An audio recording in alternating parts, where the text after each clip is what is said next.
Well, I think top story in China and in Asia is, of course, Nancy Pelosi's potential visit.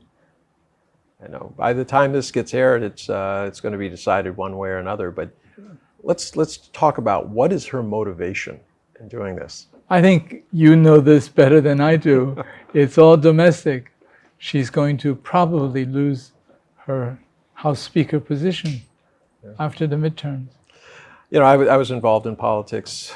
You were at the United Nations, so you know politics too. From the other angle, yeah. From the other angle. But I can tell you, I mean, it seems like she's interested in taking away the anti-China card from the Republican side.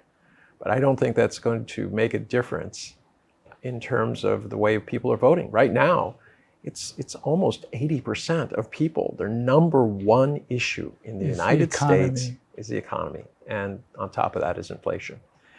This is what puzzles me. They've made no headway. There's no plan for inflation. It keeps going up.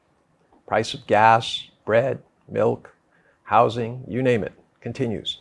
And all of a sudden there's this big push to go overseas, to go wandering around Asia.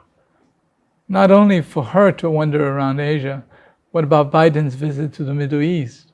Well, yeah, but I mean, here are all these summits. You had ASEAN, you have the, you know, and now Africa's coming up. It was a disaster with the Summit of Americas. That's right. ASEAN was a disaster. I mean, inviting heads of state to Washington during pandemic times, they come and you don't have an individual meeting with them. I'm flummoxed. I am completely baffled. It's like, I want to offend you. No, I think it's really an issue of groping for the straws now. I mean, it's reached a point where they cannot address the economy. They're not addressing the inflation issues. So go abroad. Fail at home, go abroad. That's right.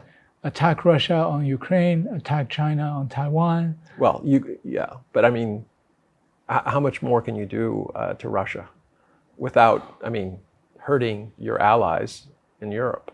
So, you know. And I don't think the allies in Europe are going to last very much longer, especially given what's happening to Nord Stream 1.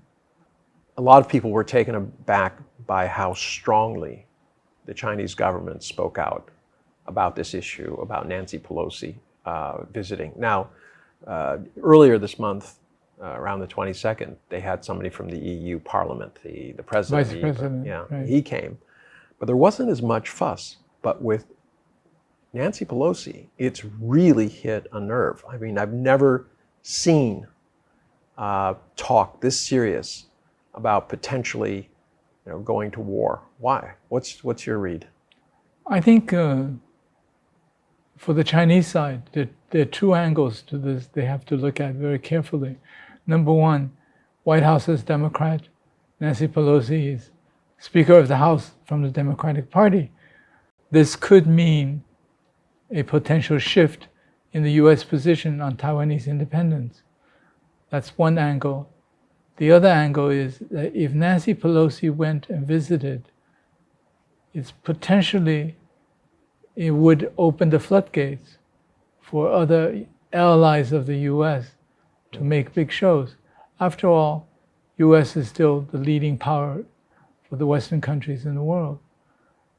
You know, you can have second-tier, third-tier countries. Even Japanese had sent senior officials, right? Yeah. It's testing the waters.